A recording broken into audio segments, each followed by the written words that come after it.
ಇನ್ನು ದಾವಣಗೆರೆ ದಕ್ಷಿಣದಲ್ಲಿ ಕಾಂಗ್ರೆಸ್ ಟಿಕೆಟ್ ಕಗ್ಗಂಟು ಇನ್ನೂ ಯಾರಿಗೂ ಘೋಷಣೆಯಾಗದ ಕಾಂಗ್ರೆಸ್ ಟಿಕೆಟ್ ಗೊಂದಲದ ನಡುವಣ ಸೈಲೆಂಟ್ ಆದ ಶಾಮನೂರು ಕುಟುಂಬ ಈಗಾಗಲೇ ನಾಮಪತ್ರವನ್ನ ಸಲ್ಲಿಸಿ ಸೈಲೆಂಟ್ ಆಗಿದೆ. ಕಾದು ನೋಡುವ ತಂತ್ರವನ್ನು ಅನುಸರಿಸ್ತಾ ಇರೋದಿಲ್ಲಿ ಶಾಮನೂರು ಕುಟುಂಬ.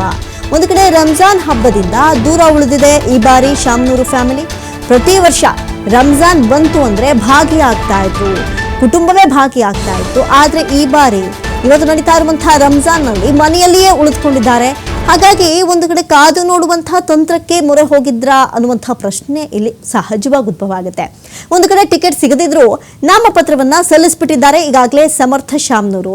ಅದನ್ನ ಕೂಡ ನಾವು ಗಮನಿಸ್ತಾ ಇದ್ವಿ. ಟಿಕೆಟ್ ಇನ್ನು ಯಾರಿಗೆ ಏನ್ ಹೇಳ್ತಾರೆ ಅನ್ನೋದೆಲ್ಲದರ ಮೊದಲೇ ಇವರು ಆಗ್ಲೇ ನಾಮಪತ್ರವನ್ನೇ ಸಲ್ಲಿಸ್ಬಿಟ್ಟಿದ್ದಾರೆ.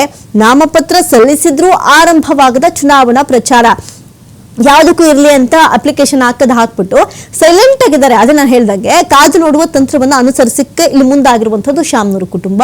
ಒಂದು ಕಡೆ ಚುನಾವಣಾ ಪ್ರಚಾರವನ್ನು ಕೂಡ ಇನ್ನೂ ಆರಂಭ ಮಾಡಿಲ್ಲ. ಏನಾಗುತ್ತೆ ನೋಡೋಣ. ಯಾಕಂತ ಹೇಳಿದ್ರೆ ಇವತ್ತು ಸಂಜೆನೋ ನಾಳೆ ಒಳಗೋ ಅನೌನ್ಸ್ ಆಗ್ಲೇಬೇಕು. ನಾಮಪತ್ರ ಸಲ್ಲಿಸೋಕೆ ಇನ್ನೊಂದು 2 ದಿನಗಳು ಅಷ್ಟೇ ಬಾಕಿ ಇದೆ. ಹಾಗಾಗಿ ಏನಾದ್ರು ಒಂದು ಡಿಸಿಷನ್ ಕಾಂಗ್ರೆಸ್ ತಗೊಳುತ್ತೆ.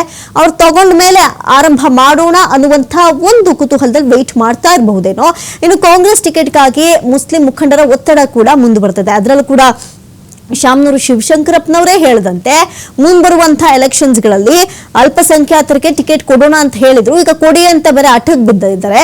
ಈ ನಡುವೆ ಇವರು ಕೂಡ ನಾಮಪತ್ರವನ್ನ ಸಲ್ಲಿಸಿ ಸೈಲೆಂಟ್ ಆಗಿದ್ದಾರೆ. ಎಲ್ಲವೂ ಕೂಡ ಕಾಂಗ್ರೆಸ್ ಏನೆಲ್ಲ ಮಾಡುತ್ತೆ ನೆಕ್ಸ್ಟ್ ಸ್ಟೆಪ್ ಅನ್ನೋದಕ್ಕೆ ಕಾದು ಕುಳಿತಿದ್ದಾರೆ. ಇತ್ತ ಬಿಜೆಪಿಯಿಂದ ದಾವಣಗೆರೆ ದಕ್ಷಿಣದಲ್ಲಿ ಅಬ್ಬರದ ಪ್ರಚಾರ ಈಗಾಗಲೇ ಆರಂಭ ಆಗ್ಬಿಟ್ಟಿದೆ. ಇವತ್ತೇ ಅಲ್ಲ ನೋಡಿ, ಎಲ್ಲರಿಗಿಂತ ಮೊದಲು ಶುರು ಮಾಡಿದ್ದೆ ಕಾಂಗ್ರೆಸ್ ಈ ಒಂದು ಉಪ ಚುನಾವಣೆಯ ಬಗ್ಗೆ. ಆದ್ರೆ ಬಿಜೆಪಿ ಹಬ್ಬದ ದಿನವೇ ಅಭ್ಯರ್ಥಿಗಳನ್ನ ಘೋಷಣೆ ಮಾಡಿ ಈಗಾಗಲೇ ಪ್ರಚಾರದ ಕಾರ್ಯಗಳನ್ನು ಕೂಡ ಆರಂಭ ಮಾಡಿಬಿಟ್ಟಿದೆ. ಆದ್ರೆ ಕಾಂಗ್ರೆಸ್ ನಲ್ಲಿ ಮಾತ್ರ ಈ ಒಂದು ಟಿಕೆಟ್ ಗೊಂದಲವಾಗಿಯೇ ಉಳಿದಿದ್ದು ಇನ್ನಷ್ಟೇ ಉತ್ತರ ಸಿಗಬೇಕಾಗಿದೆ.